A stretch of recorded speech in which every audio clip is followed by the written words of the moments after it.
أعوذ بالله من الشيطان الرجيم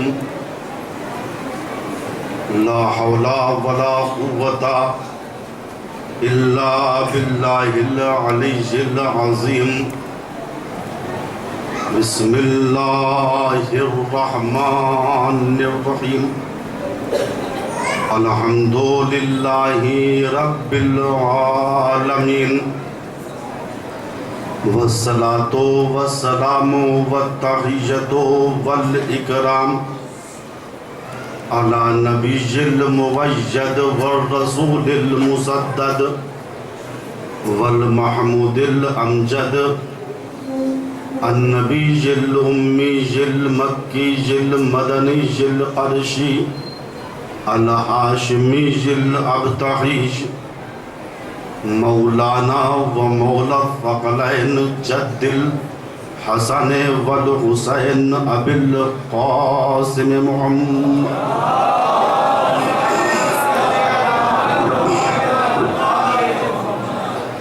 ثم الصلاة على آله الطيبين الطاهرين المعصومين المظلومين من الآن إلى قيام يوم الدين أما بعد فقد قال الله الحكيم بسم الله الرحمن الرحيم قل هذه سبيلي أدعو إلى الله على بصيرة أنا ومن اتبعني وسبحان الله وما أنا من المشركين صلوات پڑھتا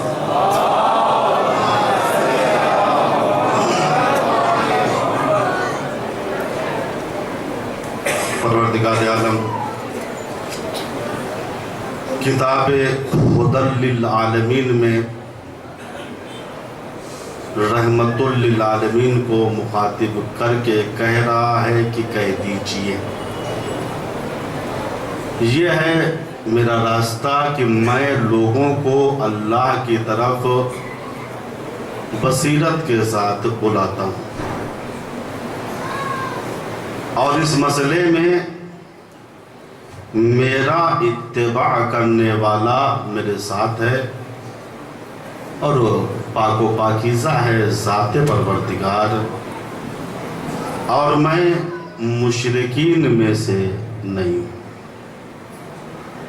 موضوع سخن چونکہ سچا دین اور سچا مسلمان ہے، ہمیں تلاش کرنا ہے، تحقیق کرنا ہے کہ ایک مسلمان سچا مسلمان کیسے بن سکتا ہے۔ دین اسلام سچا دین ہے، سچا مذہب ہے۔ پیغمبر جس قرآن کو اللہ کی طرف سے لائے ہیں وہ سچا قرآن ہے، وہ سچی کتاب ہے۔ لہٰذا ہم سب کا فریضہ یہ ہے کہ ہم سچے مسلمان بنیں۔ اسلامی عقائد میں سے ایک اہم عقیدہ سچا مسلمان بننے کے لیے یہ ہے کہ ایک مسلمان جس طریقے سے اللہ کو عالم الغیب مانتا ہے، اسی طریقے سے اللہ نے جن کو چنا ہے، چاہے وہ نبی کی شکل میں ہوں، رسول کی شکل میں ہوں یا امام کی شکل میں ہوں، انسان اس وقت سچا مسلمان بنے گا جب ان افراد کو بھی علم غیب کا مالک سمجھے۔ آج عالم اسلام میں ایک بہت بڑی بحث ہے کہ رسول اسلام علم غیب رکھتے تھے یا نہیں رکھتے تھے۔ بعض مسلمان کہتے ہیں کہ حضور پاک کے پاس علم غیب نہیں تھا۔ اچھا، جب حضور ہی کے پاس علم غیب نہیں تھا تو حضور کے بعد جو حضور کی جگہ پہ آئے رسول کے سچے وصی تھے، بدرجہ اولا ان کے پاس بھی علم غیب نہیں ہوگا۔ لیکن ہم شیعان آل محمد کا عقیدہ ہے قرآن اور حدیث کی روشنی میں. اس کو انشاءاللہ میں یہی ثابت کروں گا کہ اللہ تعالیٰ عالم الغیب ہے، اور جس کو اس نے اپنا نمائندہ بنایا ہے وہ بھی خدا کی طرف سے علم غیب رکھتا ہے. بعض لوگ سورہ جن کی 26ویں آیت کریمہ پڑھ کے لوگوں کے اوپر رعب جماتے ہیں. صاحب سورہ جن کی 26ویں آیت کریمہ میں یہ ہے عالم الغیب فلا یظہر علی غیبہ احدا. تمہارا پروردگار وہ ہے جو علم غیب جانتا ہے اور وہ اپنے علم غیب کو کسی پہ ظاہر نہیں کرتا. توجہ فرما. اس آیت کریمہ کو پڑھ کے لوگ جو جاہل مسلمان ہیں، جن کی تعلیم قرآن و حدیث تک نہیں ہے، ان کو روک میں لیتے ہیں. دیکھو اللہ پاک نے فرمایا ہے، یہ سورہ جن ہے، یہ 26ویں آیت ہے، اس میں لکھا ہوا ہے کہ ذات پروردگار صرف عالم الغیب ہے اور وہ اپنے غیب پر کسی کو مطلع نہیں کرتا. اچھا، یہ وہی بات ہے کہ آدھی آیت پڑھی جائے اور آدھی کو چھوڑ دیا جائے. بھائی قرآن نے ایک جگہ ایسے کہا ہے لا تقربوا الصلاۃ وانتم سکارا، جب تم نشے کی حالت میں ہو تو نماز کے قریب نہ جاؤ. بعض لوگ آیت کو آدھی پڑھتے ہیں. لا تقربوا الصلاۃ، بھیا قرآن میں لکھا ہے نماز کے قریب مت جانا، ہے قرآن میں لا تقربوا الصلاۃ، آگے کا جملہ چھوڑ دیا. کب نہ جانا؟ وانتم سکارا، جب تم نشے کی حالت میں رہو. بین ہی اسی طریقے سے اس آیت کریمہ میں لوگوں نے یہ کیا کہ آدھی آیت کو پڑھا اور اس کے دوسرے حصے کو چھوڑ دیا. 26ویں آیت کریمہ میں یہی ارشاد ہو رہا ہے، لیکن اس کے بعد جو ارشاد ہو رہا ہے وہ آیت مکمل ہے اس آیت کریمہ کی. توجہ فرمائیے. عالم الغیب فلا یظہر علی غیبہ احدا، ذات پروردگار عالم الغیب ہے، وہ اپنے غیب پر کسی کو مطلع نہیں کرتا الا من ارتضی من رسول، مگر جس کو بعنوان رسول چن لے. بات واضح ہو گئی. وہ کسی کو علم غیب نہیں دیتا ہے مگر جس کو رسول بنا دے، جس کو بعنوان نبی چن لے، جس کو اپنا فرستادہ بنا دے. توجہ فرمائیے. یہاں پاس پہنچ کے مسلمانوں سے صرف ایک سوال میں کرتا ہوں، اللہ کے آخری نبی یہ اللہ کی طرف سے رسول بن کے آئے تھے یا آپ کے الیکشن سے رسول بنے تھے؟ توجہ فرمائیں. رسول کو الیکشن کر کے آپ نے رسول بنایا تھا یا وہ اللہ کی طرف سے رسول بن کے آئے تھے؟ اگر آپ نے الیکشن کر کے رسول بنایا تھا تو ٹھیک ہے، ان کے پاس علم غیب نہیں تھا. لیکن اگر یہ مانتے ہیں کہ وہ رسول بن کے اللہ کی طرف سے آئے تھے تو قرآن یہ کہہ رہا ہے جس کو ہم رسول بناتے ہیں اس کو علم غیب ضرور دیتے. صلوات پڑھے بر محمد.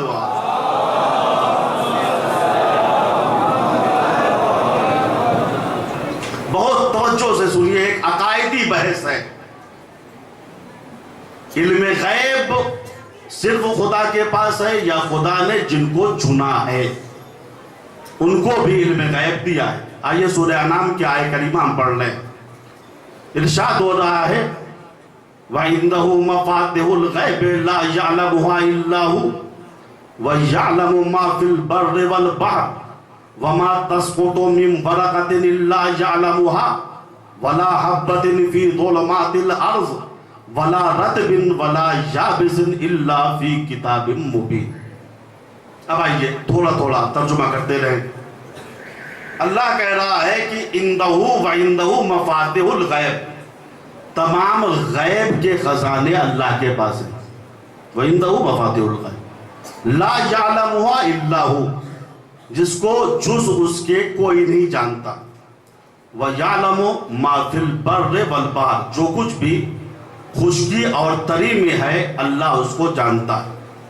وَمَا تَسْقُطُ مِنْ وَرَقَةٍ إِلَّا يَعْلَمُهَا، درخت سے کوئی پتا نیچے نہیں آتا مگر یہ کہ اللہ اس کو جان لیتا ہے. توجہ کیجئے، دنیا میں کتنے درخت ہوں گے، کتنے پتے روز ٹوٹتے ہوں گے، یہ علم غیب خدا. وَمَا تَسْقُطُ مِنْ وَرَقَةٍ إِلَّا يَعْلَمُهَا، کوئی پتا پیڑ سے جدا نہیں ہوتا مگر یہ کہ اللہ اس کو جان لیتا ہے. وَلَا حَبَّةٍ فِي ظُلُمَاتِ الْأَرْضِ وَلَا رَطْبٍ وَلَا يَابِسٍ إِلَّا فِي كِتَابٍ مُبِينٍ، زمین کی تاریکیوں میں کوئی دانہ ایسا نہیں ہے، کوئی خشک و تر ایسا نہیں ہے جو کتاب مبین میں نہ ہو. کتاب مبین اشارہ ہے علم الہی کی طرف. ہر خشک و تر ہر چیز کتاب مبین میں موجود ہے. توجہ فرمائیں، اسی کو قرآن نے دوسری جگہ پہ کہا وَكُلَّ شَيْءٍ أَحْصَيْنَاهُ فِي إِمَامٍ مُبِينٍ. توجہ فرمائیں، اس آیت میں کیا کہا؟ کتاب مبین. اس آیت میں کیا کہا گیا؟ امام مبین. قرآن کہہ رہا ہے ہم نے ہر چیز کے علم کو امام مبین میں جمع کر دیا ہے. یہ امام مبین ہے کون؟ جس کے پاس کتاب مبین کا علم ہے. اور یہ روایت ہے ابن عباس علیہ الرحمہ سے، وہ فرماتے ہیں کہ جب یہ آیے کریمہ نازل ہوئی وَكُلَّ شَيْءٍ أَحْصَيْنَاهُ فِي إِمَامٍ مُبِينٍ، اللہ یہ کہہ رہا ہے کہ ہم نے ہر چیز کے علم کو جمع کر دیا ہے امام مبین میں. بزم رسالت کے دو ستارے کھڑے ہوئے، انہوں نے قمر نبوت کو مخاطب کر کے کہا یا رسول اللہ، یہ امام مبین جو استعمال ہوا ہے قرآن میں، اس سے مراد کیا توریت ہے؟ حضور نے کہا نہیں. کہا حضور کیا انجیل مراد ہے؟ حضور نے کہا نہیں. کہا حضور کیا قرآن مراد ہے؟ حضور نے کہا نہیں. دیکھیے صاف صاف پوچھ لیتے یا رسول اللہ بتا دیجئے کہ امام مبین سے مراد کیا ہے، لیکن اپنے سے سمجھنے کی کوشش کر رہے ہیں. یا رسول اللہ امام مبین سے مراد توریت ہے؟ رسول نے کہا نہیں سمجھ پائے تم. کہا زبور ہے؟ حضور نے کہا نہیں سمجھے تم. کہا انجیل مراد ہے، قرآن مراد ہے؟ کہا نہیں، نہ انجیل مراد ہے نہ قرآن مراد ہے. اپنے سے قرآن سمجھنے کی کوشش کر رہے ہیں اور رسول بار بار کہہ رہے ہیں تم نہیں سمجھے. بھائی عجیب بات ہے، جو رسول کی زندگی میں قرآن کی ایک آیت کو نہ سمجھ پائے، بعد رسول اس کے لیے قرآن کیسے کافی ہو گیا؟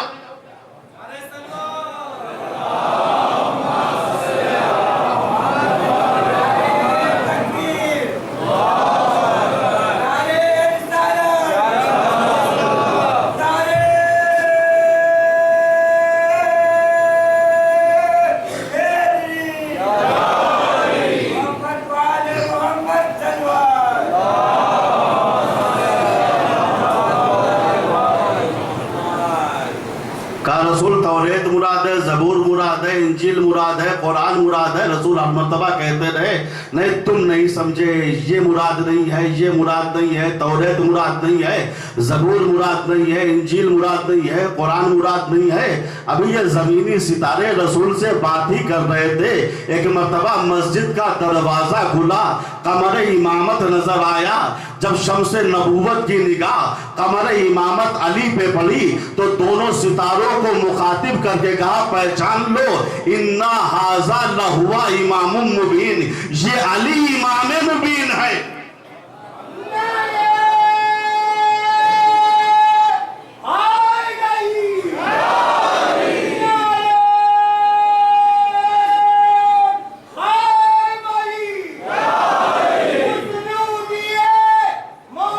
نعرہ لگاتے ہوئے آگے آ جائیے تھوڑا سا.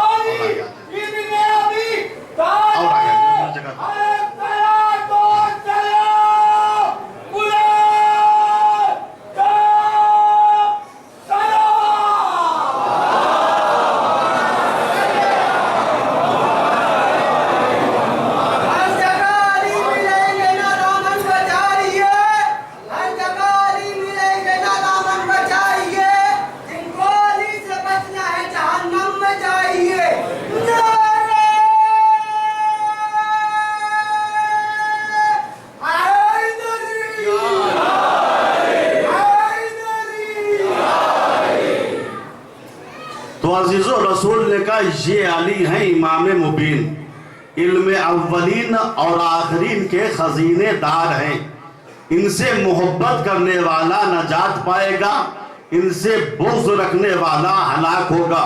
اگر تمہیں قرآن پوچھنا ہے، توریت پوچھنا ہے، زبور کا علم لینا ہے، تو پھر میرے بعد علی ابن ابی طالب کے پاس آنا، ہر علم انہی کے پاس ملے گا، لکھا ہے۔ لیکن بعض لوگوں کو قرآن فہمی کا اتنا شوق تھا کہ امام مبین کے ہوتے ہوئے بھی جب کوئی باہر سے آتا تھا سینہ تان کے آگے بڑھ جاتے تھے، بھائی قرآن کا علم چاہیے، آؤ ہم بتائیں گے۔ پارٹی بھی ان کی مضبوط رہتی تھی، دوری سے آدمی کو توڑ لیتے تھے، مسئلہ شرعی چاہیے، ادھر جانا ادھر مت جانا۔ ایک مرتبہ لکھا ہے یہودیوں کے عالم کا ایک گروہ آیا جس میں کعب ابن اشرف، مالک ابن سیفی اس قسم کے پائے کے عالم تھے، اور یہ جو پارٹی بنا رہے تھے، پبلسٹی کر رہے تھے، انہوں نے سمجھا یہ لوگ بھی ایسے ہی لگ رہے ہیں، معاملہ حل ہو جائے گا اور ہمارے آدمی کی اونچی ہو جائے گی۔ کہا کیا بات ہے؟ کہا قرآن کے اوپر ایک اعتراض ہے، اس کو لے کے آئے ہیں۔ کہا وہ صاحب جو بیٹھے ہیں قرآن کو بہت سمجھتے ہیں، انہی سے پوچھو جا کے۔ آئے یہ یہودی عالم، کہا جی آپ قرآن سمجھتے ہیں؟ کہا جی ہاں۔ پوچھو کیا پوچھنا ہے؟ کہا کچھ نہیں، ایک چھوٹا سا اعتراض تھا قرآن کے اوپر۔ کہا کیا اعتراض تھا؟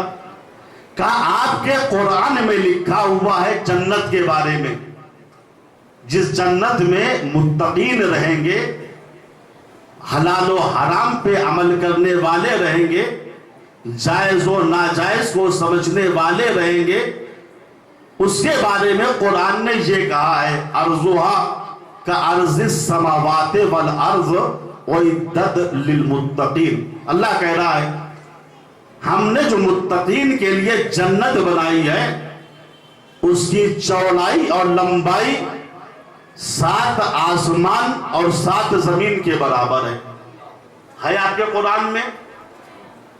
انہوں نے جلدی سے گردن ہلا دیا، جی ہمارے قرآن میں ہے، ایک جگہ نہیں، یہ جملہ کئی جگہ قرآن میں استعمال ہوا ہے کہ متقین جس جنت میں رہیں گے اس کی لمبائی اور چوڑائی 7 آسمان اور 7 زمین کے برابر ہے۔ کہا صاحب ہمارا اعتراض یہ ہے، ہمارا کوشچن یہ ہے، ہمارا سوال یہ ہے، جب جنت اتنی بڑی ہے کہ 7 آسمان اور 7 زمین کو پر کر دے گی تو پھر جہنم کہاں ہے؟ جب جنت اتنی بڑی ہے کہ 7 آسمان اور 7 زمین کو پر کر دے تو پھر جہنم کہاں ہے؟ اب قرآن کو کافی کہنے والا معنی قرآن بتانے میں ناکافی ہو گیا، بغلے جھانکنے لگے، آخر میں آئے اسی دروازے پر جہاں انہیں ٹھوکر کھانے کے بعد بار باہر آنا پڑتا تھا۔ کہا ذرا حلال مشکلات کو بلا لو، وہ حل کر دیں گے مسئلے کو۔ لکھا ہے مولا کائنات آئے، یہودیوں کے عالم کے پاس بیٹھے، کہا کیا بات ہے؟ کہا حضور آپ کے قرآن میں یہ ہے کہ متقین کی جنت کا طول و عرض زمین و آسمان کے برابر ہے۔ تو سوال یہ ہے جب جنت اتنی بڑی ہے، ہر چیز کو اس نے پر کر دیا تو پھر جہنم کہاں؟ دیکھیے کبھی سوال ہوتا ہے علم میں اضافے کے لیے، اس کا بہت معقول جواب دیا جاتا ہے، کبھی ایسا ہوتا ہے سوال ہوتا ہے الجھانے کے لیے۔ ہمارے یہاں بھی ہوتا ہے نا، مولانا آئے ہیں، کہا چلو 2-4 سوال کر کے دیکھتے ہیں، پھنسا دیں گے مولانا کو۔ البتہ کم لوگ ہوتے ہیں اس قسم کے۔ تو یہ یہودی آئے تھے مسلمانوں کو پھنسانے کے لیے۔ مولانا نے کہا اچھا، مولا نے ان کا جو جواب تھا اسے روک لیا، بہت لمبا جواب ہے، ایک کراس کوشچن ان سے کیا۔ کراس کوشچن سمجھتے ہیں؟ سوال ہی میں سے سوال نکالنا۔ امام نے یہودیوں سے کہا سنو، یہ جنت و جہنم ہی اللہ کی مخلوق ہے یا اللہ کی مخلوق اس کے علاوہ اور چیزیں بھی ہیں؟ یہودی علماء نے کہا نہیں حضور، یہ زمین، یہ آسمان، یہ شمس و قمر، یہ بحر و بر، یہ دشت و جبل، یہ رات و دن کا آنا جانا، یہ سب اللہ کی مخلوق ہے۔ کہا ٹھیک مانتے ہو؟ کہا مانتے۔ حضرت علی نے کہا میرا ایک سوال تم سے یہ ہے، یہ بتاؤ جب رات آتی ہے تو دن کہاں چلا جاتا ہے، اور دن آتا ہے تو رات کہاں چلی جاتی ہے؟ اب یہ خود الجھ گئے، بغلیں جھانکنے لگے، کیا جواب دے؟ کہنے لگے یاری ہم یہ سمجھتے ہیں کہ جب رات آتی ہے تو دن علم خدا میں رہتا ہے، اور دن آتا ہے تو رات علم خدا میں رہتی ہے۔ مولا نے کہا اسی طریقے سے جنت و جہنم کا معاملہ ہے۔ جنت 7 آسمان اور 7 زمین کے برابر ہے، اور جہنم علم خدا میں ہے۔ صلوات پڑھے بر محمد یہاں سے آگے جہاں تک میری حیات چلے، چلے جو بات زباں پر علی کی بات چلے، اشارہ کر دے تو سورج پلٹ کے آ جائے، بغیر حکم علی دن چلے نہ رات چلے، نعرہ حیدری۔ تو عالم الغیب، ذات پروردگار عالم الغیب ہے۔ فلا یظہر علی غیبہ احدا، وہ اپنے غیب پر کسی کو مطلع نہیں کرتا، الا من ارتضی من رسول، مگر جس کو رسولوں میں سے چن لے یا بعنوان رسول چن لے۔ لیکن ایک فرق ہے علم خدا میں اور علم نمائندہ خدا میں۔ علم غیب خدا الگ ہے، علم نمائندہ خدا چاہے رسول کی شکل میں ہو یا نبی کی شکل میں ہو یا امام کی شکل میں۔ دیکھیں علم غیب خدا ذاتی ہے، بہت توجہ سنیے گا، یہ ہمارے عقیدے کا جز ہے، یہ خطابت نہیں ہے صرف۔ علم غیب خدا ذاتی ہے، اور علم انبیاء اور ائمہ وحبی ہے۔ توجہ کیا آپ نے؟ علم غیب خدا کیا ہے؟ ذاتی ہے، اور علم انبیاء اور اولیاء کیا ہے؟ وحبی۔ وحب کے معنی ہے وحبی یعنی عطا شدہ، ادھر سے ملا ہے۔ بچوں کے لیے مثال دے دو، ذاتی کیا ہے، عرضی کیا ہے؟ ذاتی وہ ہے جو اپنی ذات پہ قائم ہو، عرضی وہ ہے جو کسی کا محتاج ہو، وہ دے تو تب ہمارے پاس یہ چیز آئے گی۔ دیکھیے آج کل محرم چل رہا ہے، تبرک بڑھ رہے ہیں، اور بڑا زور ہے تبرکوں کا، کہیں شیرمال بڑھتی ہے، کہیں قورمہ بڑھتا ہے، کہیں بریانی بڑھتی ہے نا؟ ہے۔ اب یہ بتائیے کہ شیرمال کے اندر جو چکنائی ہوتی ہے وہ کس چیز سے ہوتی ہے؟ کہا مولانا گھی کی وجہ سے ہوتی ہے، تیل کی وجہ سے ہوتی ہے۔ اچھا، قورمے کی چکنائی؟ کہا یہ بھی گھی و تیل کی وجہ سے۔ کوفتے کی چکنائی؟ کہا گھی و تیل کی وجہ سے۔ بریانی کی چکنائی؟ کہا گھی و تیل کی وجہ سے۔ اچھا گھی کی چکنائی کاہے سے ہے؟ توجہ کر رہے ہیں؟ گھی کی چکنائی کاہے سے ہے؟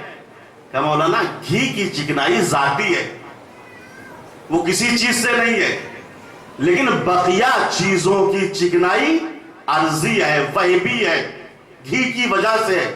تو ذاتی و عرضی سمجھ میں آ گیا، ذاتی وحبی سمجھ میں آ گیا۔ ذاتی وہ ہے جو اپنے ذات پہ قائم ہو، وحبی اور عرضی وہ ہے جو عطا میں ملے۔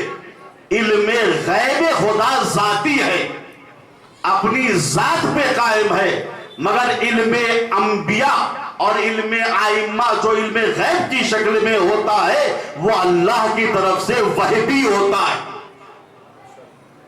اللہ کی طرف سے عطا ہوتا ہے۔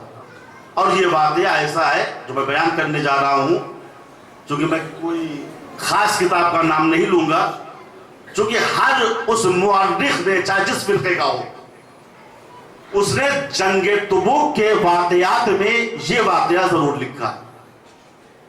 وہ واقعہ کیا ہے؟ کا واقعہ یہ ہے کہ رسول اسلام جب جنگ تبوک سے واپس آ رہے تھے، ایک جگہ آپ نے قیام کیا،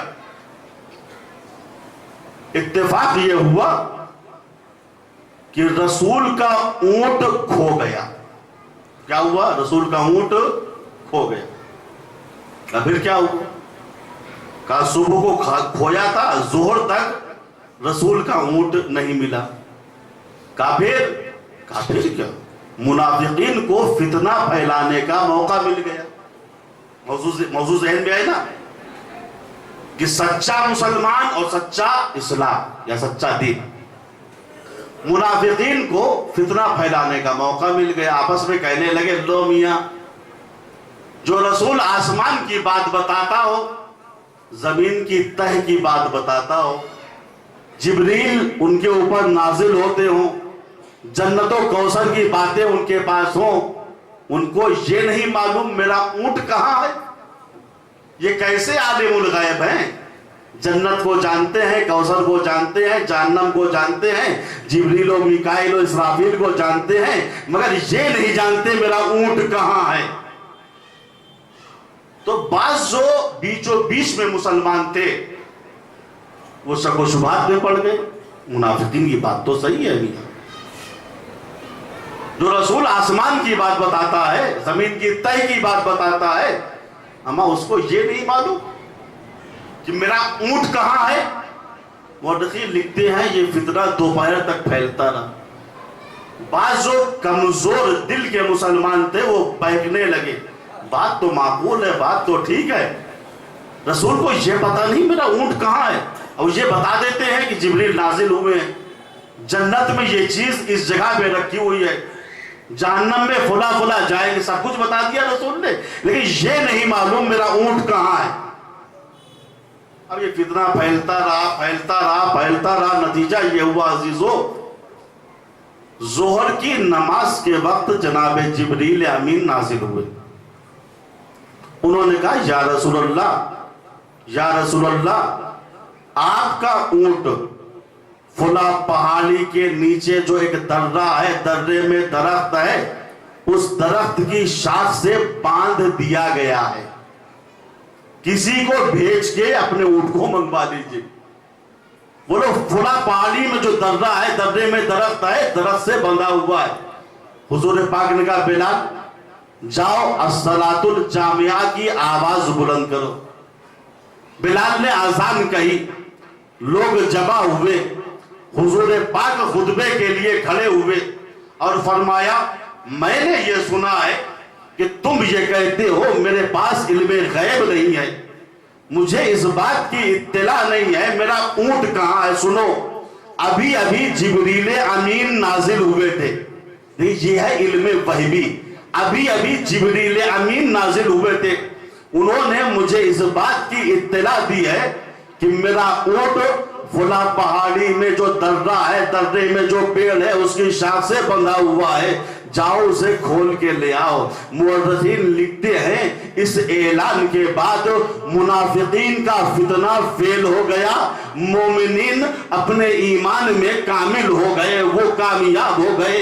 یہاں سے مزاج یہ ملا، رسول کے زمانے میں دو قسم کے مسلمان تھے، ایک منافق مسلمان تھے، ایک مومن مسلمان تھے. مومن مسلمانوں کا عقیدہ یہ تھا کہ رسول علم غیب جانتے ہیں، اور منافقین کا عقیدہ یہ تھا کہ رسول علم غیب نہیں جانتے.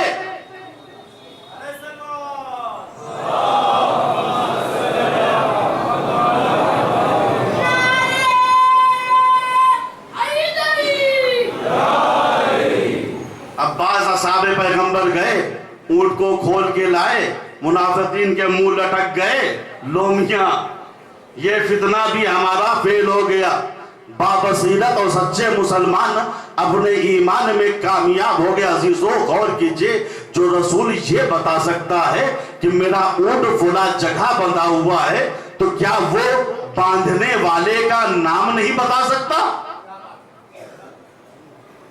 بھائی رسول چاہتے تو باندھنے والے کا نام بھی بتا دیتے کہ یہ حرکت فلاں کی ہے، فلاں نے یہ کام کیا ہے. لیکن عزیزو اگر رسول نام بتا دیتے تو یہ واقعہ تاریخ سے غائب ہو جاتا.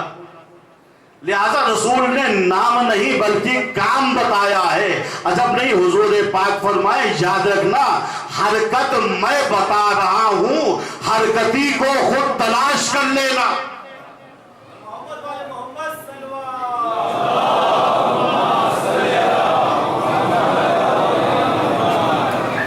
ایک صلوات آپ حضرات تمام مل کے صلوات پڑھیں گے محمد وآلہ.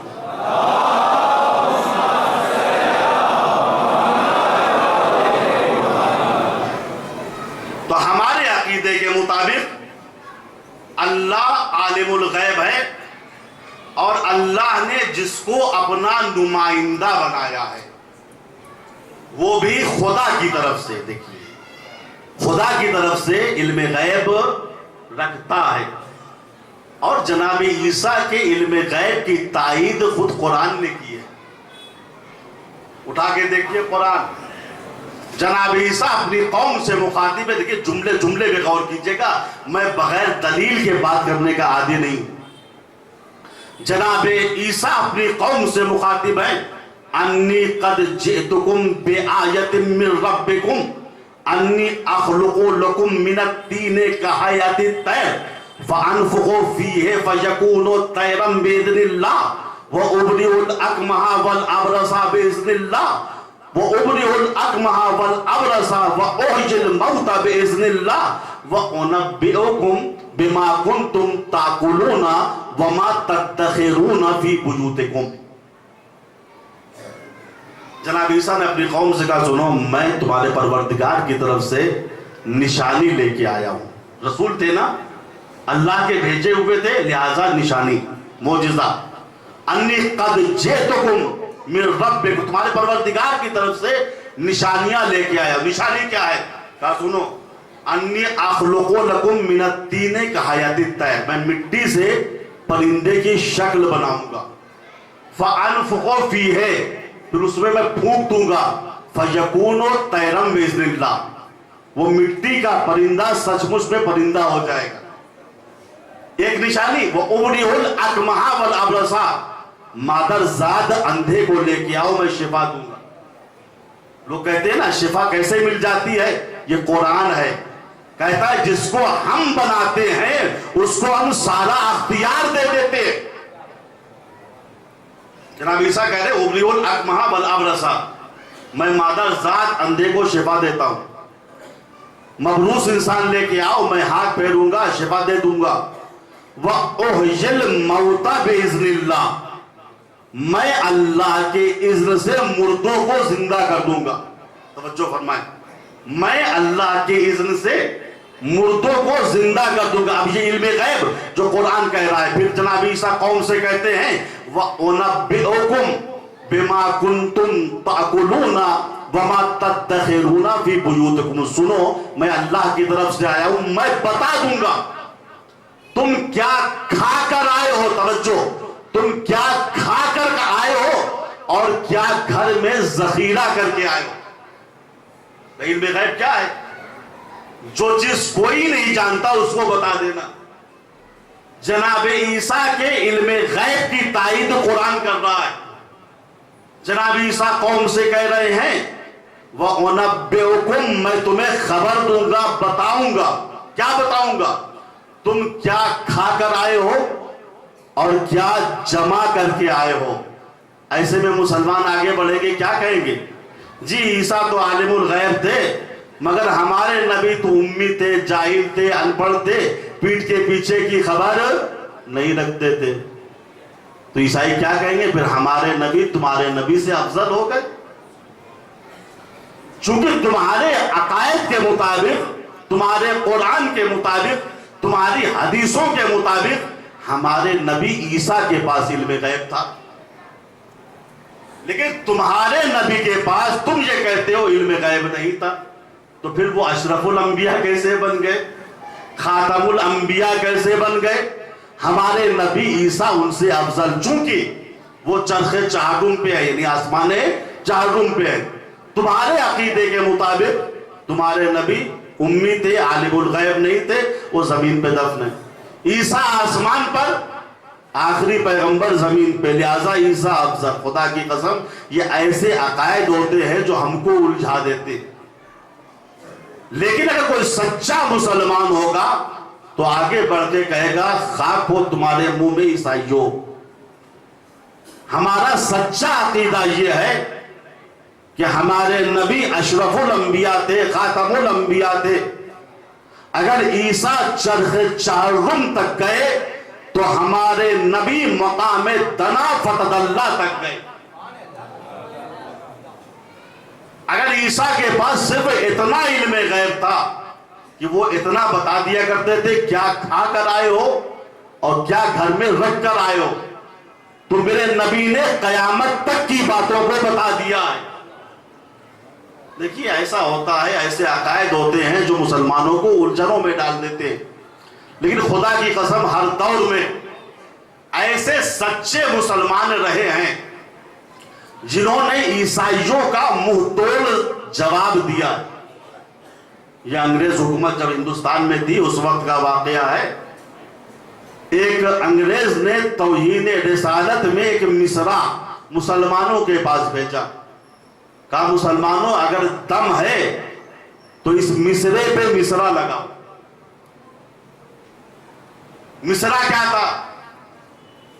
کہا مصرع یہ تھا فلک پر حضرت عیسیٰ محمد سا بشر نیچے. تو مسلمانوں خود ہی بتاؤ ہمارے نبی عیسیٰ افضل ہوئے یا تمہارے نبی محمد؟ اب یہ مصرع عالم اسلام میں گھوم رہا تھا، کون جواب دے؟ توہین رسالت ہو رہی ہے، توہین اشرف الانبیاء ہو رہی ہے. ہمارا عقیدہ ہے نا جناب عیسیٰ آسمان پہ، پیغمبر اسلام زمین پہ دفن ہے مدینہ منورہ میں. تو کہا مسلمانوں لگاؤ مصرع، فلک پہ حضرت عیسیٰ محمد سا بشر نیچے.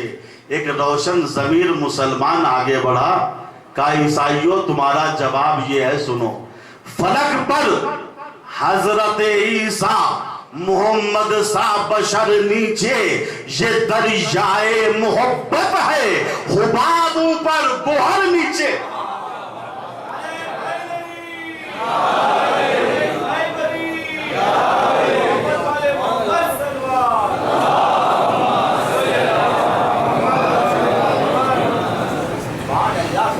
ایک اور سلوات پڑھے محمد.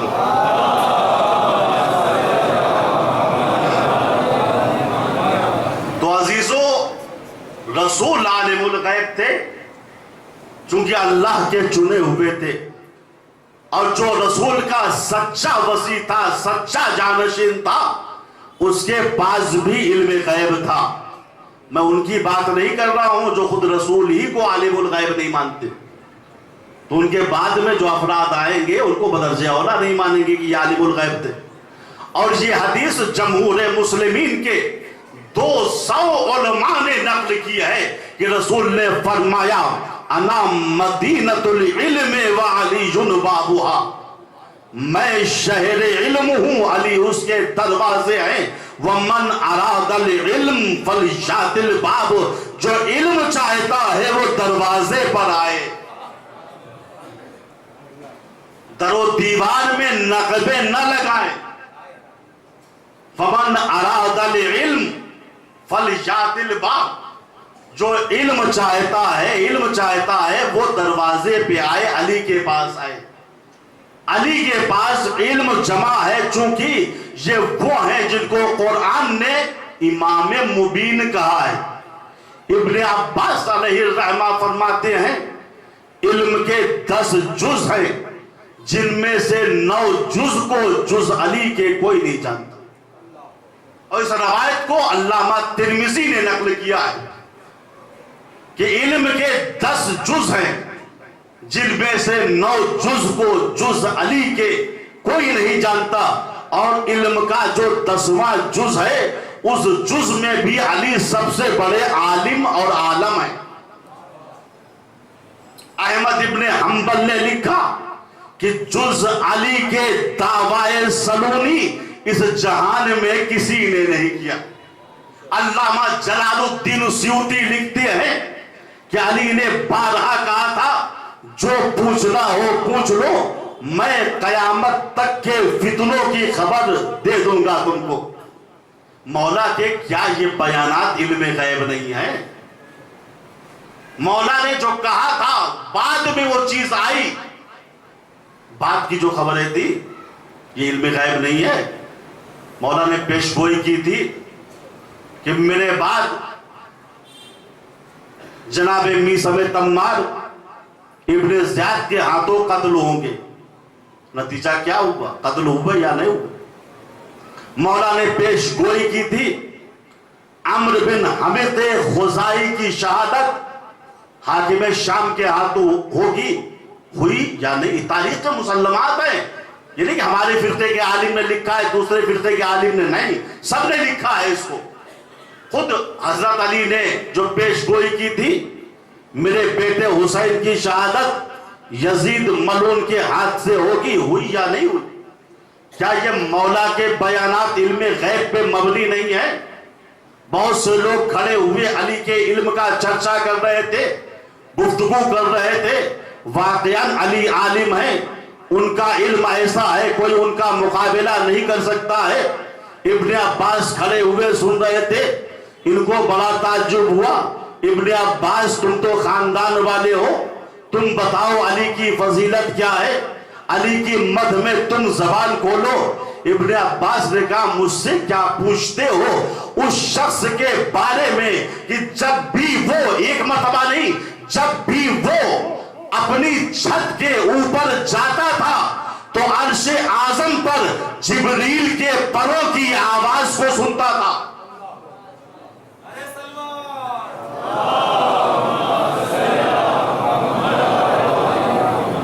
علامہ ہاشم بحرینی لکھتے ہیں، دیکھیے مولا کا علم غیب دیکھتے جائیے. علامہ ہاشم بحرینی لکھتے ہیں مولا مسجد کوفہ میں خطبہ دے رہے تھے، تقریر دے رہے تھے. بیچ مجمع میں ایک نورانی شخص بلند ہوا. اس نے کہا یا علی اینا جبرائیل، جبریل کہاں ہے؟ علی نے دائیں دیکھا مشرق کی طرف دیکھا، بائیں دیکھا مغرب کی طرف دیکھا، شمال کو دیکھا، جنوب کو دیکھا، آسمان کو دیکھا، زمین کو دیکھا. پھر اس نورانی شخص کو مخاطب کر کے کہا انتا جبرائیل، میں نے چاروں طرف دیکھ لیا ہے، جبریل کہیں نہیں ہے، تم جبریل امین ہو. مورخ لکھتا ہے جبریل نے اپنے پروں کو پھیلایا، لوگوں کے سامنے سے پرواز کر گئے. تمام اصحاب چیخ پڑے یا علی معلوم ہو گیا انتا خلیفۃ رسول اللہ حقا، تم رسول کے سچے جانشین ہو. یاد رکھنا رسول کی جانشینی کا دعویٰ کرنا اور ہے اور رسول کا سچا جانشین ہونا اور ہے.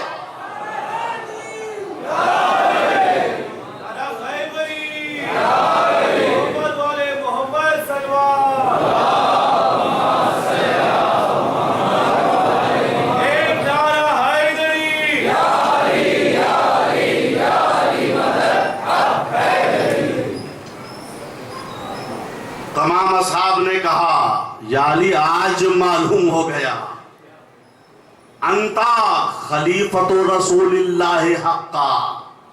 ابھی تک ہم دھوکے میں تھے لیکن آج معلوم ہو گیا تم رسول کے سچے جانشین ہو، سچے امام ہو.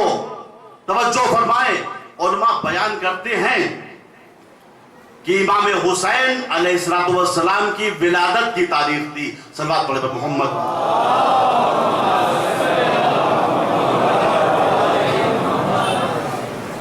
3 شعبان تھی، امام حسین دنیا میں تشریف لائے تھے.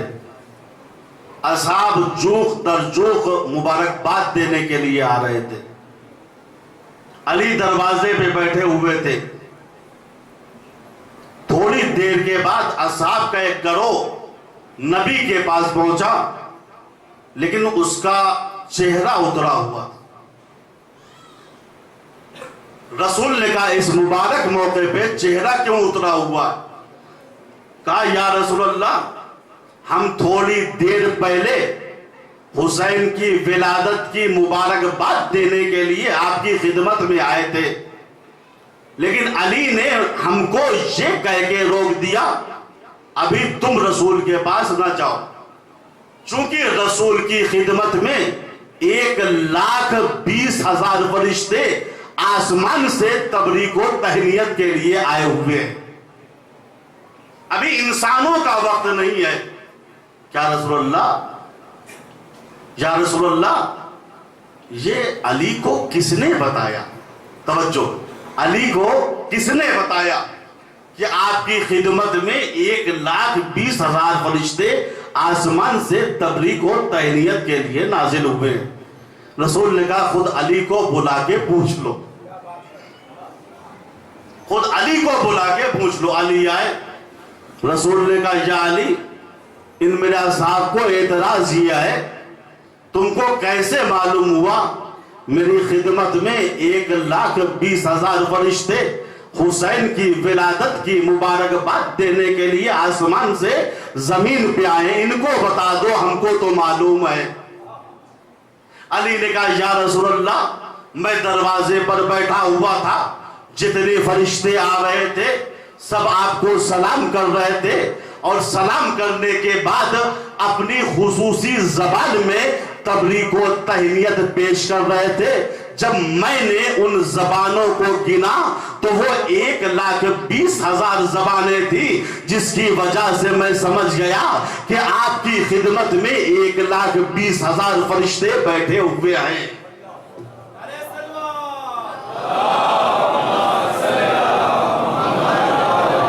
رسول نے کہا یا علی، خدا تمہارے علم اور علم میں اضافہ کرے۔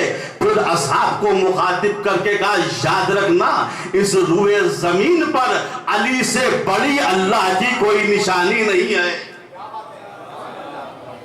علی نے دیکھ لیا بزم رسالت میں 1,20,000 فرشتے موجود ہیں۔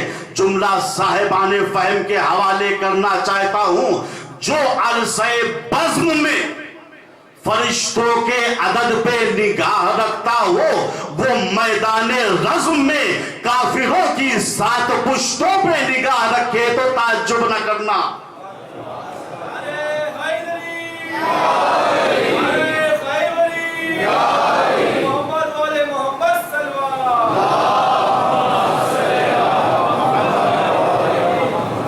ایک اور سلوات پڑھے محمد۔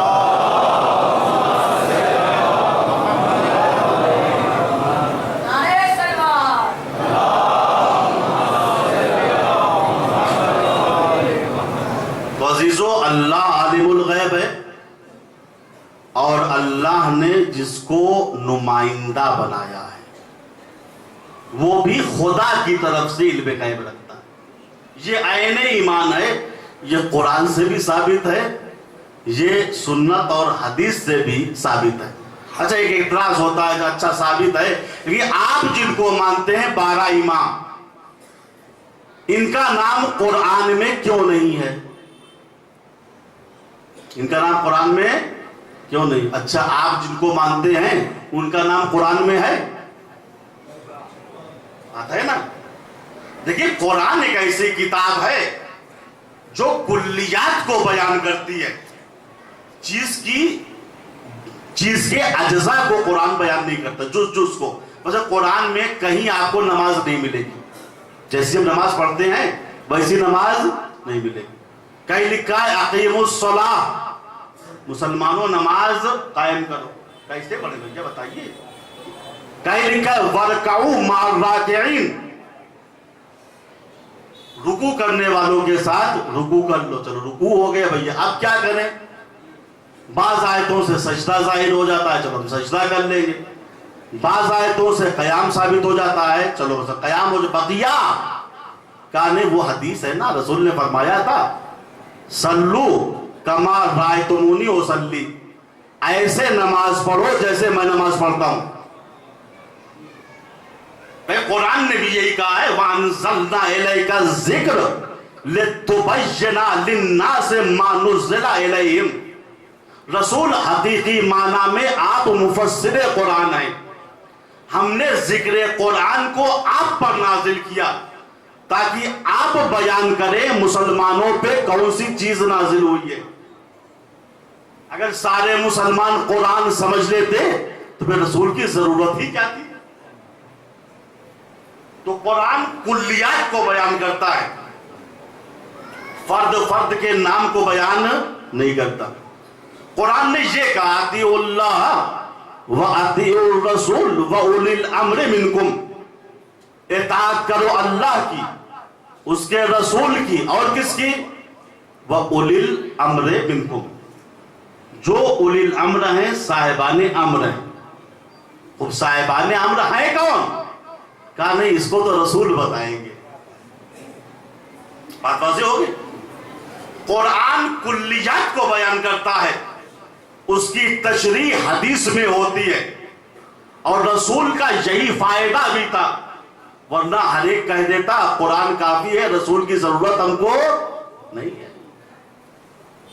لہذا رسول بیان کریں گے۔ قرآن نے تو کہہ دیا نا، اطاعت کرو اللہ کی، اس کے رسول کی، وَأُولِي الْأَمْرِ مِنْكُمْ، جو صاحبان امر ہیں، جن کو امر چلانے کا حق ہے اللہ کی طرف سے۔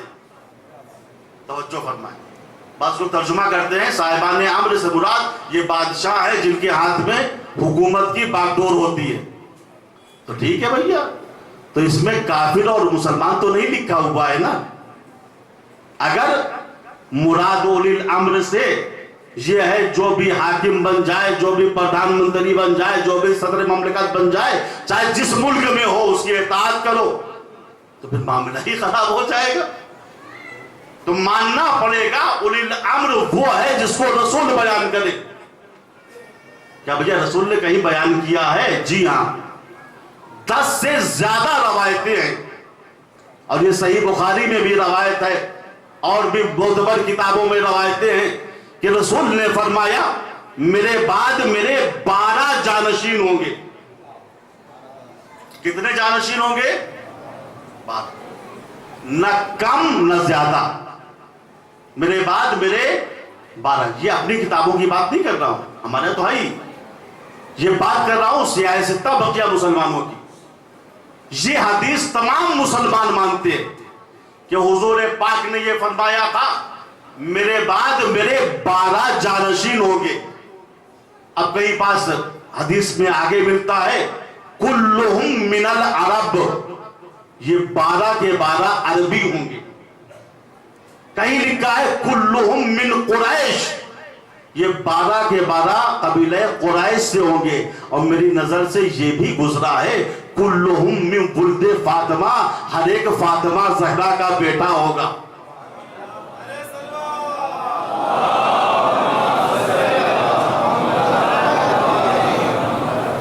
تو یہ حدیث متفق ہو گئی نا کہ رسول نے فرمایا میرے بعد میرے 12 جانشین ہوں گے۔ کہا صاحب ان کے نام تو نہیں ملتے، نام ضروری نہیں ہے، کردار کافی ہے۔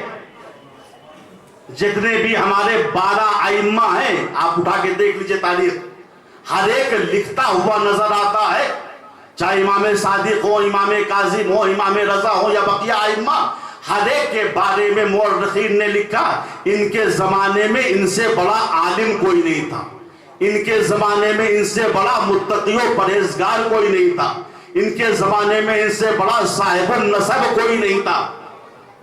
یہی تو صفت ہے ایمان کی نا۔ اچھا، یہ نام والی روایت بھی موجود ہے، ہمارے یہاں تو ہے ہی، لیکن بقیہ مسلمانوں کے یہاں شیخ سلیمان بلخی حنفی مذہب کے بہت بڑے عالم دین ہیں، ان کی کتاب ہے جنابیع المودع، اس میں یہ لکھتے ہیں کہ ناصل نام کا ایک یہودی رسول کے پاس آیا، کہا یا رسول اللہ میں آپ سے بحث کرنا چاہتا ہوں، سوال کرنا چاہتا ہوں۔ رسول نے کہا بیٹھ جا۔ اس نے بحث شروع کی، توحید کے بارے میں بحث کی، بس چند لمحے رسالت کے بارے میں بحث کی، اور جب وہ مطمئن ہو گیا یہ اللہ کے سچے رسول ہے، فوراً کلمہ پڑھ کے مسلمان ہو گیا۔ اور جب کلمہ پڑھ کے مسلمان ہو گیا، فوراً اس نے سوال کیا یا رسول اللہ آپ کے بعد آپ کا وصی کون ہے؟ توجہ، آپ کے بعد آپ کا وصی کون ہے؟ بھیا ناصر توحید کا کلمہ پڑھ چکا ہے، رسالت کا کلمہ پڑھ چکا ہے، اب وصی کیوں پوچھ رہا ہے؟ اس کا مقصد یہ ہے ناصر جانتا تھا جب تک انسان توحید و رسالت کے ساتھ امامت کا کلمہ نہ پڑھے تب تک مسلمان رہتا ہے، سچا مسلمان نہیں رہتا۔